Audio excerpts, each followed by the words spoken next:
mettez une paire d'écouteurs allumés la nuit avec un programme de ce que vous voudrez être vrai dans votre vie, dès que votre esprit conscient se déconnecte, ce programme joue. Il ne joue pas dans votre esprit conscient qui est éteint. Ça va maintenant tout droit dans l'esprit subconscient. Vous allez avoir du succès. Parce que 95% du temps, votre programme va automatiquement chercher à atteindre vos souhaits et désirs.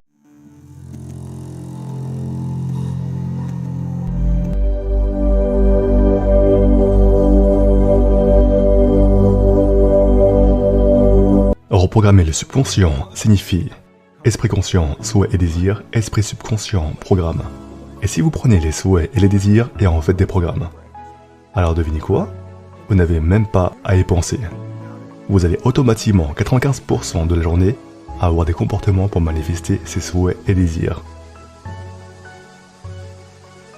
Si vous mettez une paire d'écouteurs la nuit avec un programme de ce que vous voudrez être vrai dans votre vie, dès que votre esprit conscient se déconnecte, ce programme joue. Il ne joue pas dans votre esprit conscient qui est éteint. Ça va maintenant tout droit dans l'esprit subconscient. Avoir une pensée positive ne signifie en aucun cas que ces pensées positives se manifestent réellement. Car il y a une pièce de ce puzzle qui a été laissée de côté. Et si vous n'avez pas ce morceau, alors vos pensées positives ne sont que du vent. Rien ne va arriver. Et le fait est le suivant. Quand vous avez des pensées positives, vous utilisez votre esprit. L'esprit influence la biologie. Mais il y a deux parties dans l'esprit qui sont complètement différents l'un de l'autre. Ils travaillent ensemble, nous les confondons, nous les lions ensemble, mais ils représentent deux entités travaillant de deux manières différentes. Il y a l'esprit conscient et ce qu'on appelle l'esprit subconscient. Maintenant, voici ce qui est très important et que les gens doivent comprendre. L'esprit conscient est notre esprit créateur, qui est connecté à notre identité personnelle et notre moi spirituel. C'est ce qui nous rend tous uniques. Chacun de nous a notre propre conscience personnelle. Mais ce qui devient très important est ceci.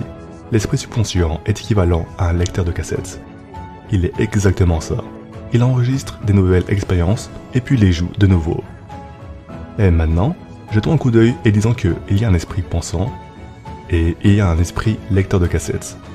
Et ce qui est différent à leur sujet est très profond. Quand vous regardez la puissance entre le conscient et le subconscient est 1 million de fois plus puissant.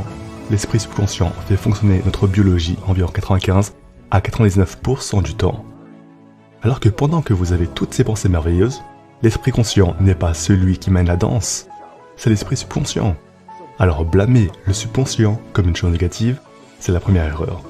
C'est un lecteur de cassettes.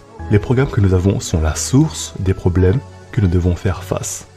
Et ces programmes pourraient limiter nos capacités, notre puissance et nous en priver. La pertinence de la pensée positive est la suivante. La pensée positive est une pensée créatrice qui vient de l'esprit conscient. Ok, alors je suis assis ici et je vais avoir toutes ces pensées merveilleuses. Je vais fermer les yeux et visualiser ces choses merveilleuses. Maintenant arrêtez et revenez au caractère mécanique de cela. Premièrement, j'ai ces pensées avec un petit processeur appelé l'esprit conscient. Et je suis en compétition avec les programmes qui sont dans l'esprit subconscient.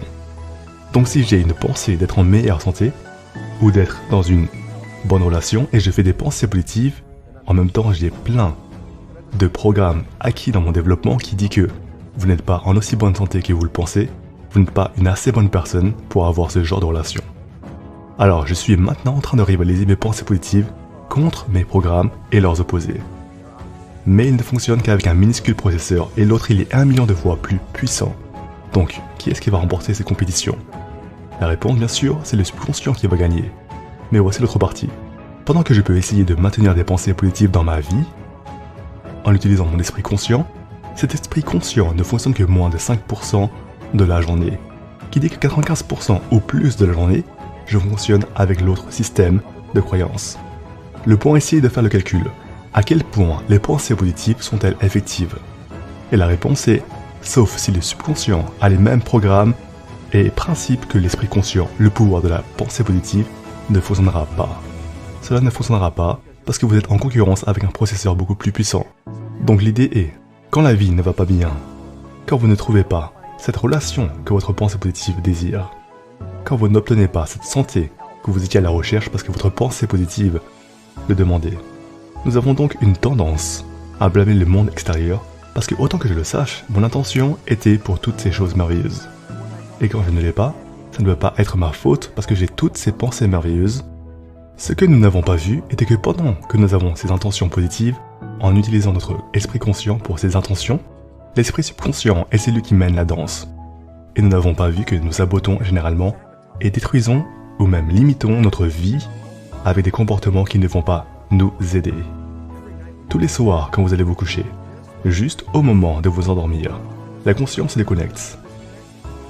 La prochaine période de fonctionnement de votre cerveau, pendant que votre conscience est déconnectée, est θ, qui est la même fonction cérébrale que dans les premières 7 années de votre vie. Donc si vous mettez une paire d'écouteurs allumée la nuit avec un programme de ce que vous voudrez être vrai dans votre vie, dès que votre esprit conscient se déconnecte, ce programme joue. Il ne joue pas dans votre esprit conscient qui est éteint, ça va maintenant tout droit dans l'esprit subconscient. C'est donc appelé auto-hypnose. Vous n'avez pas besoin d'aller voir un hypnothérapeute, vous avez juste à choisir quel programme vous voudriez avoir que vous n'avez pas, et ils vendent ces programmes dans toutes sortes de places. Donc reprogrammer le subconscient avec des souhaits et des désirs signifie que vous n'avez pas besoin d'y penser, vous allez avoir du succès. Parce que 95% du temps, votre programme va automatiquement chercher à atteindre vos souhaits et désirs.